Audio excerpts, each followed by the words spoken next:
আগামী 30শে এপ্রিল একদিনের জন্য বিধানসভার অধিবেশন অনুষ্ঠিত হতে চলেছে। বিধানসভার অধ্যক্ষ রামপদ জামাতিয়া এই বিশেষ অধিবেশন আহ্বান করেছেন। অধিবেশনকে সামনে রেখে সোমবার বিধানসভার কনফারেন্স হলে বিজনেস অ্যাডভাইসারি কমিটি বা বিএসসি বৈঠক অনুষ্ঠিত হয়। এই বিএসসি বৈঠকে পৌরোহিত্য করেন অধ্যক্ষ রামপদ জামাতিয়া। উপস্থিত ছিলেন উপাধ্যক্ষ রামপ্রসাদ পাল, পরিষদীয় মন্ত্রী রতনলাল নাথ, মন্ত্রী অনিমেষ দেববর্মা, বিরোধী দলনেতা জিতেন্দ্র চৌধুরী, মুখ্য সচেতক কল্যাণী সাহা রায়, কংগ্রেস বিধায়ক গোপাল চন্দ্র রায় প্রমুখ। বৈঠকে বিধানসভার একদিনের অধিবেশনের নির্ঘণ্ট তৈরি করা হয়। বৈঠক শেষে সাংবাদিকদের মুখোমুখি হয়ে পরিষদীয় মন্ত্রী রতনলাল নাথ জানান, রাজ্য বিধানসভার মুখ্য সচেতক কল্যাণী সাহা রায় সহ 17 জন বিধায়ক বিধায়িকা অধ্যক্ষের নিকটে একটি চিঠি প্রদান করেছেন।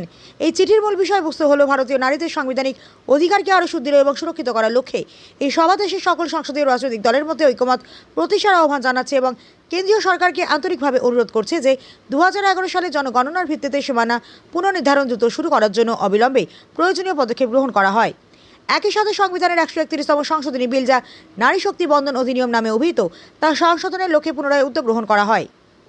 ভারতীয় নারীদের সাংবিধানিক অধিকারকে আরও সুদৃঢ় ও সুরক্ষিত করার লক্ষ্যে এই সভা দেশের সকল সংসদীয় রাজনৈতিক দলের মধ্যে ঐক্যমত প্রতিষ্ঠার আহ্বান জানাচ্ছে এবং কেন্দ্রীয় সরকারকে আন্তরিকভাবে অনুরোধ করছে যে 2011 সালের জনগণনার ভিত্তিতে সীমানা পুনর্নির্ধারণ মানে ডিলিমিটেশন যেটা বলি, এই ডিলিমিটেশন প্রক্রিয়া দ্রুত শুরু করার জন্য অবিলম্বে প্রয়োজনীয় পদক্ষেপ গ্রহণ করা হয় এবং একই সঙ্গে সংবিধানের 131তম সংশোধনী বিল, যে বিলটার নাম নারী শক্তি বন্ধন অধিনিয়ম, সংশোধনের লক্ষ্যে পুনরায় উদ্যোগ গ্রহণ করা হয়, যাতে লোকসভা ও রাজ্য বিধানসভাগুলিতে নারীদের জন্য মোট আসনের 1/3 সংরক্ষণ কার্যকর করা নিশ্চিত করা যায়। এদিন পরিষদীয় মন্ত্রী জানান, সাধারণত বিধানসভা আহ্বান করে থাকেন রাজ্যপাল, কিন্তু অধ্যক্ষ যখন বিধানসভা মুলতবি ঘোষণা করেন, এরপর যদি আর প্রয়োগ না হয় তখন ইচ্ছা করলেই বিশেষ ক্ষেত্রে অধ্যক্ষ বিধানসভা ডাকতে পারেন। তাই তিনি সভা আহ্বান করেছেন। সাধারণত বিধানসভা ডাকতে হলে মহামান্য রাজ্যপাল লাগে, কিন্তু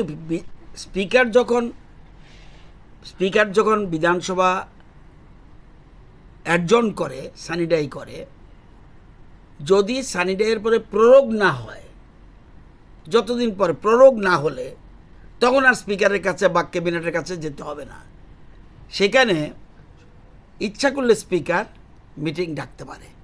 এই উপলক্ষেই উনি যেহেতু গুরুত্বপূর্ণ একটা বিষয় ওনার সামনে এসেছে, সেই জন্য উনি সভা আহ্বান করেছেন। এই জন্য সভা আহ্বান করেছেন 30 তারিখ। এদিন পরিষদীয় মন্ত্রী জানান, বিধানসভার এই বিশেষ অধিবেশনে এই বিষয়ে বিস্তারিত আলোচনা হবে। এর পাশাপাশি রাজ্যের প্রাক্তন মন্ত্রী কার্তিক কন্যা জামাতিয়া প্রয়াত হয়েছেন।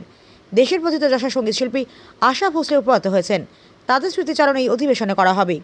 ব্যুরো রিপোর্ট, হাল্লা বোল।